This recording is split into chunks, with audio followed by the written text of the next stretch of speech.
Coming up of factory. The earliest factories, मतलब सबसे शुरुआत में फैक्ट्रीज इंग्लैंड में लगी, पर लेट 18th सेंचुरी में ही बहुत तेज़ी से फैक्ट्रीज मल्टीप्लाई हुई।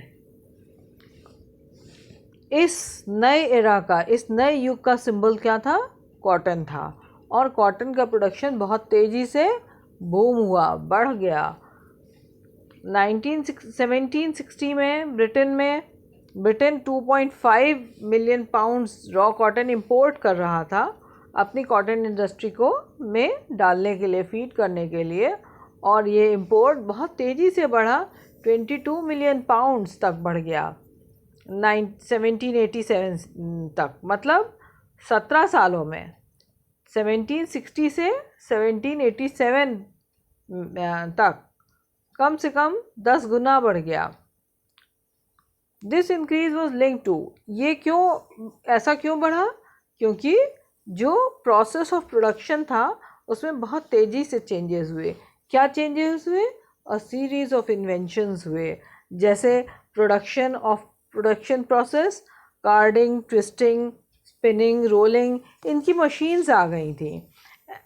और इसीलिए जो आउटपुट पर वर्कर था वो बढ़ गया, बहुत तेज़ी से बढ़ा।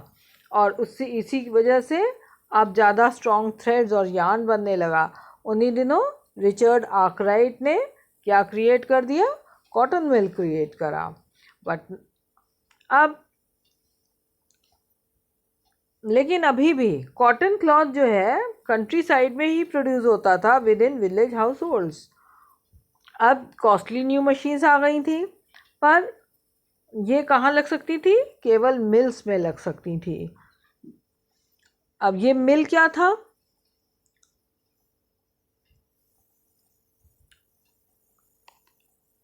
मिल एक ऐसी जगह थी जहाँ ढेर सारे प्रोसेसेस जो हैं वो एक रूफ के अंडर में आ गए, एक छत के नीचे आ गए। जैसे तभी बहुत अच्छे से सुपरविजन होने लगा, किसका? प्रोडक्शन प्रोसेस का। क्वालिटी जांच अच्छे से होने लगी, लेबर को देख पाते थे कि वो कितना काम कर रहा है, कितना काम नहीं कर रहा है। ऐसा जब कंट्री साइड में प्रोडक्शन होता था तब पॉसिबल नहीं था। अर्ली 19th सेंचुरी ने क्या देखा कि इंग्लिश लैंडस्केप में ढेर सारी न्यू मिल्स जो हैं आ गई, और ये बिल्कुल ऐसा लगता था कोई मैजिक हो गया है। Magic seem to be the power of new technology.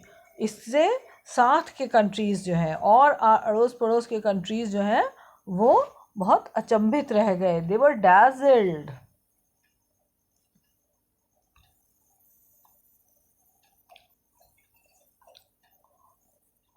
लेकिन ये पेस कितना था, मतलब पेस कितना था, गति कितनी थी इंडस्ट्रियल चेंज की? देखो, सबसे पहले तो ब्रिटेन में कॉटन इंडस्ट्रीज ग्रो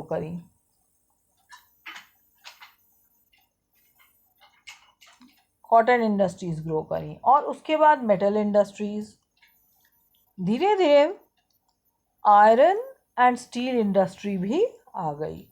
जब रेलवे लाइन बिछाई जाने लगी इंग्लैंड में, और साथ साथ इंग्लैंड के कॉलोनीज में भी जब रेलवे ट्रैक्स बिछाए जाने लगे, तभी आयरन एंड स्टील बहुत तेज़ी से बढ़ गया डिमांड इसकी। इसीलिए ब्रिटेन जो है अब pound 77 million iron and steel export करने लगा। ये डबल द वैल्यू था उसके कॉटन एक्सपोर्ट का। अब ये नई इंडस्ट्रीज जो थी ये ट्रेडिशनल इंडस्ट्रीज को इजीली डिस्प्लेस नहीं कर पाई। क्यों नहीं कर पाई? इसके बहुत से रीजंस थे। जबकि टेक्सटाइल जो था एक डायनेमिक सेक्टर था, इसका आउटपुट भी बहुत ज़्यादा था, लेकिन अभी भी बहुत सा प्रोडक्शन कहाँ होता था? डोमेस्टिक यूनिट्स में होता था। लेकिन जो टेक्नोलॉजिकल चेंजेस थे वो धीमे धीमे हुए। ये क्यों नहीं तेज़ी से बढ़े? Why did the technological changes occur slowly? Question बना यहाँ पे, why did the technological changes occur slowly? देखो, number 1 point, new technology was expensive and merchant and industrialist वो कॉशियस अबाउट यूजिंग इट। जो नई टेक्नोलॉजी थी वो बहुत महंगी थी। नंबर 2, मशीन्स जो हैं अक्सर ब्रेक डाउन हो जाती थी, मतलब कोई न कोई चीज़ टूट हो जाती थी, उसमें टूट जाती थी और रिपेयर बहुत कॉस्टली थी।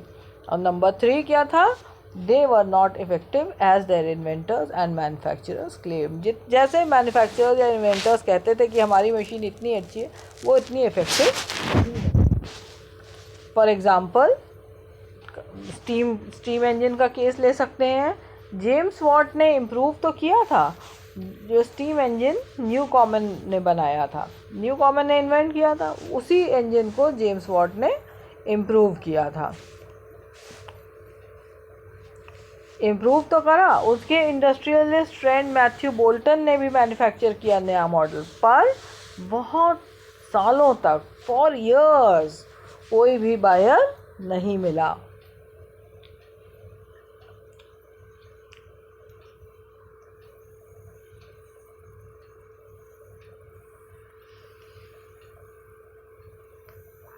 हम लोग नेक्स्ट टॉपिक पे आएंगे, hand labour and steam power. अब ये इस विक्टोरियन ब्रिटेन में कोई शॉर्टेज नहीं थी ह्यूमन लेबर की। क्यों? क्योंकि पॉपुलेशन बहुत तेज़ी से बढ़ रही थी। जो पुअर पेजेंट्स थे और जो वैग्रेंट्स थे, मतलब ऐसा ही घूमते फिरते रहते थे जिनको काम की तलाश में, वो बहुत तेज़ी से सिटीज़ में आ रहे थे in search of jobs, waiting for work. लेकिन आपको पता है कि इंडस्ट्रियलिस्ट प्लेंटी ऑफ लेबर था, इसीलिए वेजेस बहुत लो थे। सो इंडस्ट्रियलिस्ट हैड नो प्रॉब्लम, इसलिए इंडस्ट्रियलिस्ट को कोई प्रॉब्लम नहीं थी लेबर शॉर्टेज की, और ना ही उनको लेबर शॉर्टेज थी और ना ही उनको ज़्यादा पैसा देना पड़ता था। इसीलिए this was the reason they did not want to introduce machine that got rid of human labour. पर बहुत सी ऐसी इंडस्ट्रीज़ थी जहाँ लेबर वॉज सीजनल। ये ऐसी कौन सी इंडस्ट्रीज़ थी? Here's a new question. which industries was labor seasonal? Demand for labor seasonal. Number 1, gas works and breweries were especially busy during the cold months, so they needed more workers to meet their peak demand. Number 2, book binders and printers catering to Christmas demand too needed extra hands before December. जब Christmas आता था तब book binders और printers को ज़्यादा labour चाहिए होती थी। और नंबर 3 पॉइंट क्या है? विंटर में जब स्नो बहुत हो जाती थी सी पर, तभी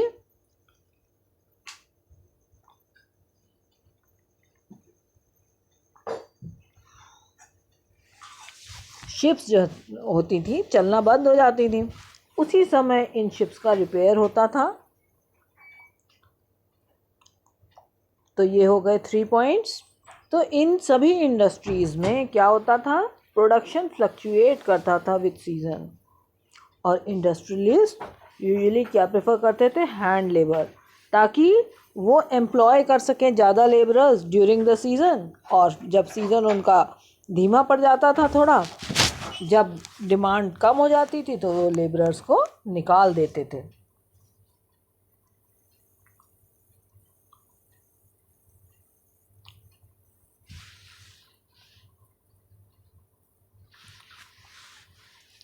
अब ऐसे कौन से प्रोडक्ट्स थे जो केवल हाथ से बनाए जा सकते थे, हैंड लेबर से बनाए जा सकते थे, और हैंड लेबर की कीमत भी बहुत होती थी, है ना। तो क्या है question, why were handmade products preferred. यहाँ पे एक क्वेश्चन आ गया, why were handmade products preferred. तो here's the answer, machines were oriented to producing uniform and standardized goods for mass market। मतलब मशीन से केवल एक ही तरह के प्रोडक्ट्स निकलते थे। Number 2, but the demand in the market was often for goods with intricate design and specific shapes।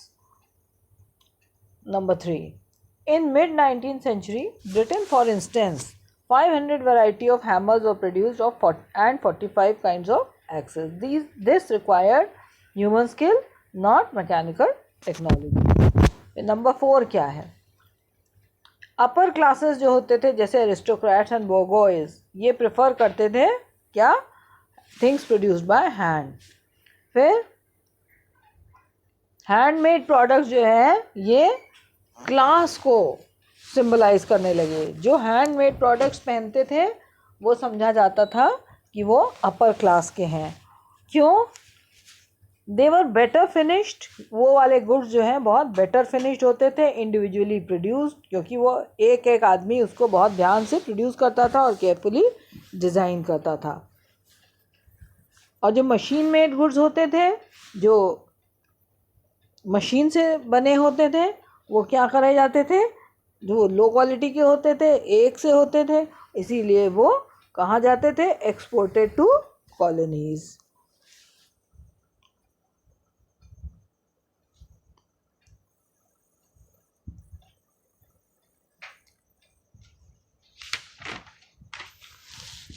Next topic we will take life of workers. अब देखो ब्रिटेन में लाइफ ऑफ वर्कर्स कैसी थी, मतलब उनकी ज़िंदगी कैसी थी। सबसे पहले तो बात समझ लो, अबंडेंस ऑफ लेबर था वहाँ पे इन द मार्केट, मतलब लेबर बहुत ज़्यादा था। तो इसीलिए क्या हो गया कि उनको ज़्यादा लेबरर्स की वजह से उनको पैसे कम मिलते थे। अब न्यूज़ फैल गई कंट्री साइड था क्या, कि जॉब्स जो हैं, possible jobs travel to countryside, 100 tramp to cities, की कंट्री साइड तक ये न्यूज़ फैल गई कि बहुत से जॉब्स हैं सिटीज़ में, इसलिए लोग सिटीज़ की ओर भागने लगे। लेकिन जॉब किस पे डिपेंड करता था, कि आपकी कितनी अच्छी नेटवर्क हो फ्रेंडशिप का, या कितने अच्छे तो आपके संबंध हो दूसरे लोगों से, उसी पे डिपेंड करता था। If you had a relative और फ्रेंड इन अ फैक्ट्री, तब आपको जल्दी जॉब मिलता था। But not every one had social connections, लेकिन हर जन की ऐसे सोशल कनेक्शंस नहीं होते थे, इसीलिए उनकी लाइफ कैसी हो गई। तो नंबर 1 यहाँ पे क्वेश्चन होगा, what was the life of workers in England. यहाँ पे क्वेश्चन बनेगा, what was the life of workers in England in 18th century. ठीक है, तो आंसर इज नंबर 1 यहाँ पे, actual possibility of getting job. फिर नंबर 2 यहाँ से मैंने यहाँ तक फर्स्ट पॉइंट, नंबर 2 पॉइंट यहाँ से स्टार्ट हो जाएगा।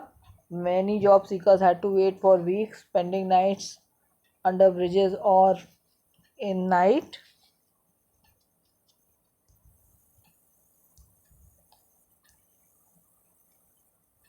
Shelters, some stayed at night refuges that were set up by private individuals, others went to casual wards maintained by law authorities, poor law authorities। Number 3 क्या है point, seasonality of work, मतलब कुछ season में work ज़्यादा है और किस season में कहीं वर्क कम है, जैसे ब्रूरीज में या शिप जहाँ रिपेयर होते हैं।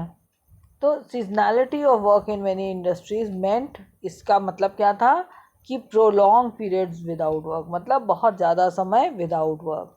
After busy season was over, जब बिजी सीजन ख़त्म हो जाता था, poor were on the streets again. तो ये this is a whole point यहाँ तक। ये यहाँ से यहाँ तक। Then next point is, fourth point यहाँ से वेजेस इंक्रीज, पैसे कुछ बढ़े थोड़े, अर्ली 19th सेंचुरी में कुछ वेजेस बढ़े, बट उससे जो है this point is still here, and then we will continue the point. Then यहाँ से moreover the income of the workers depended not only on wage rate alone. ठीक है, क्या ज़्यादा क्रिटिकल था कि टाइम पीरियड उनको कितना एम्प्लॉयमेंट, कितने दिन का एम्प्लॉयमेंट मिला। The number of days of work determine the average daily income of the workers. The fourth point is itna wages increased somewhat in the early 19th century, then the income of the workers dependent से लेकर यहाँ तक। then next point यहाँ से till the mid 19th century से लेकर extremely poor यहाँ तक। then next question यहाँ पे बनेगा,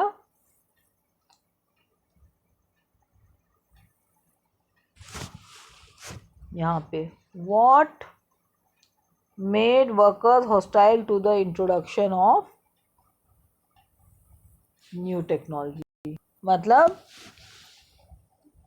जो वर्कर्स थे वो नई टेक्नोलॉजी के दुश्मन क्यों बन गए, हॉस्टाइल क्यों हो गए। नंबर 1 आंसर है फियर ऑफ अनएम्प्लॉयमेंट। नंबर 2 क्या है,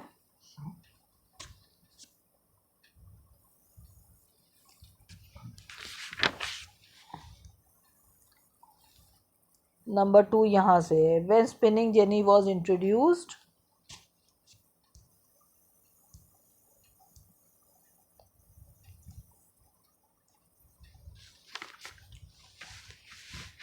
in the woolen industry, women who survived से लेकर न्यू मशीन्स तक, till here second point। and then here comes the next question। यहाँ पे next question बनेगा why did employment double in the industries after 1840। why did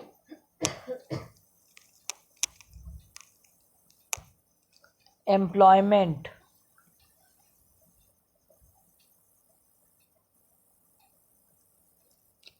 double in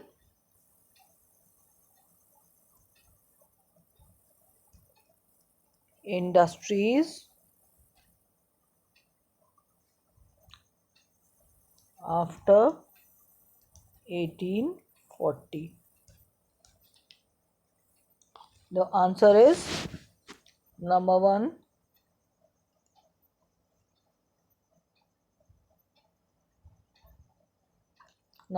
building activity intensified in the cities, opening greater opportunities of employment। number 2 roads were widened। number 3 new railway stations came up, railway lines were extended, tunnels dug, drainage and then number 3 drainage and sewers laid and rivers embanked। number of workers employed in the transport industry doubled till here। then next topic, industrialization in the colonies, we will see in the next video।